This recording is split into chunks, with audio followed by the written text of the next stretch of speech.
Assalamualaikum warahmatullahi wabarakatuh. Perkenalkan, nama saya Andir Aisyah dari kelas PJKRA angkatan 2020 dengan NIM 20030150012.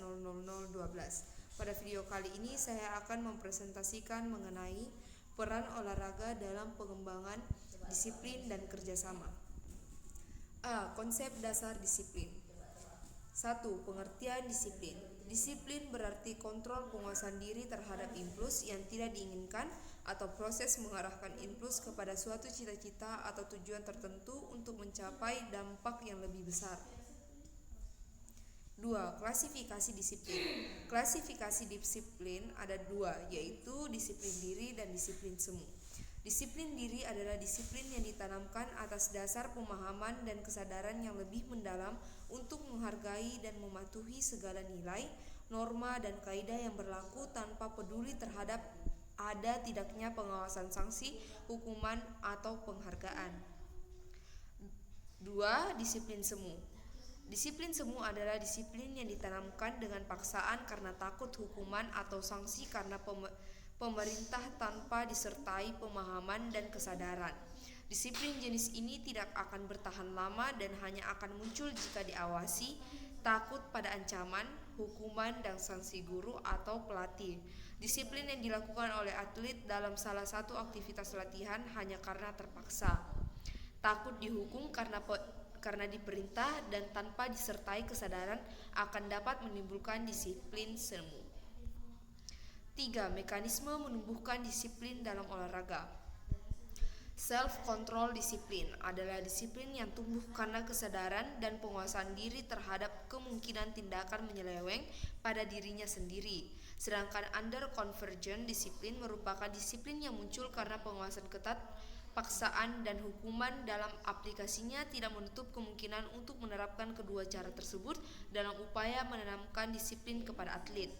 Secara bertahap menumbuhkan disiplin under control, yakni disiplin dengan pengawasan dari luar yang dilakukan oleh pelatih atau petugas sampai atlet dapat menguasai dirinya untuk tidak melanggar ketentuan dan peraturan yang pada akhirnya sesudah memiliki pemahaman dan kesadaran atlet tersebut akan patuh pada norma-norma. B. Konsep dasar kerjasama. Pengertian kerjasama. Kerjasama adalah gejala saling mendekati untuk mengurusi kepentingan bersama dan tujuan bersama, menurut Polka 1985. Kebalikan kerjasama adalah pertentangan. Kedua istilah ini merupakan dua sifat yang dapat dijumpai dalam seluruh proses sosial di masyarakat, di antara individu dengan individu, kelompok dengan kelompok, dan individu dengan kelompok. Pada umumnya, kerjasama ditandai dengan persahabatan, akan tetapi ada kerjasama yang dilakukan di antara dua pihak yang tidak bersahabat atau bahkan bertentangan. Kerjasama di antara dua pihak yang bertentangan dinamakan antagonis cooperation, dan jenis kerjasama ini merupakan suatu kombinasi yang amat produktif dalam masyarakat modern. 2. Persyaratan kerjasama. Persyaratan kerjasama itu ada 9. 1. Kerjasama harus disadari oleh kepentingan yang sama. 2. Kerjasama harus didasari oleh prinsip keadilan. 3. Kerjasama harus dilandasi oleh keinginan untuk mengerti dan memahami. 4. Kerjasama akan terbentuk apabila semua orang memiliki tujuan yang serupa. 5. Kerjasama akan lebih mudah terjadi jika setiap orang dalam kelompok bersedia untuk saling menolong kelompok jika diperlukan. 6. Kerjasama akan terbangun jika dilandasi prinsip saling melayani. 7. Kerjasama merupakan perwujudan tanggung jawab dari setiap orang dalam kelompok. 8. Penghargaan memainkan peran penting dalam proses kerjasama. 9. Kerjasama harus dilandasi oleh kompromi. Ada 3 jenis kerjasama.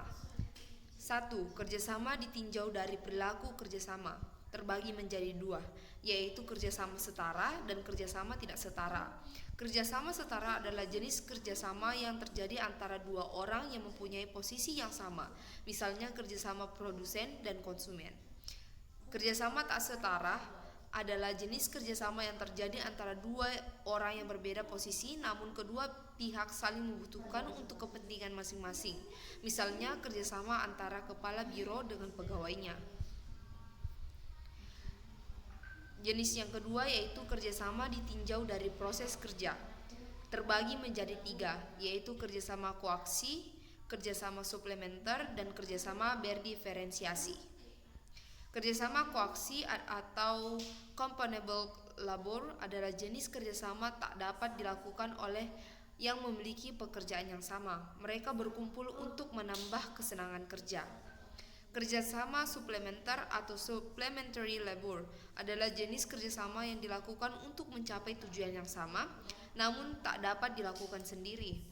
Kerjasama berdiferensiasi atau differentiated labor adalah jenis kerjasama yang dilakukan melalui pembagian kerjasama secara teratur.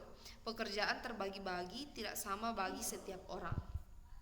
Dan jenis yang ketiga adalah kerjasama berdasarkan ruang lingkup, terbagi menjadi 2, yaitu kerjasama internal dan eksternal. Kerjasama internal adalah kerjasama dalam lingkungan kelompok atau masyarakat yang bersangkutan. Misalnya internal dalam suatu perkumpulan olahraga yang strukturnya terdiri dari ketua, sekretaris, dan sebagainya.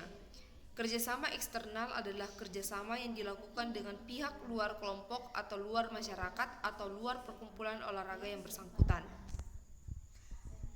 Tahapan kerjasama terdiri dari 4 tahap. Yang pertama itu menyendiri, bekerja sendiri, kemudian mengamati dan mengenal lingkungan, dan berikutnya merasa tertarik dan mengadakan penyelesaian diri, dan yang terakhir itu terbuka untuk memberi dan menerima. Rangkuman.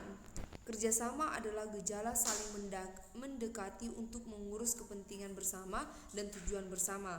Pada umumnya, kerjasama ditandai dengan persahabatan. Akan tetapi, ada kerjasama yang dilakukan antara dua pihak yang saling bertentangan atau tidak bersahabat. Jenis kerjasama dapat ditinjau dari beberapa aspek, antara lain kerjasama ditinjau dari status pelaku kerjasama, dibedakan menjadi kerjasama setara dan tidak setara. Kerjasama ditinjau dari proses kerjasama, dapat dibedakan menjadi kerjasama koaksi, suplementer, dan diferensiasi. Dan yang ketiga itu kerjasama berdasarkan ruang lingkupnya, dibedakan menjadi 2, yaitu internal dan eksternal. Sekian dari presentasi pada video kali ini. Terima kasih.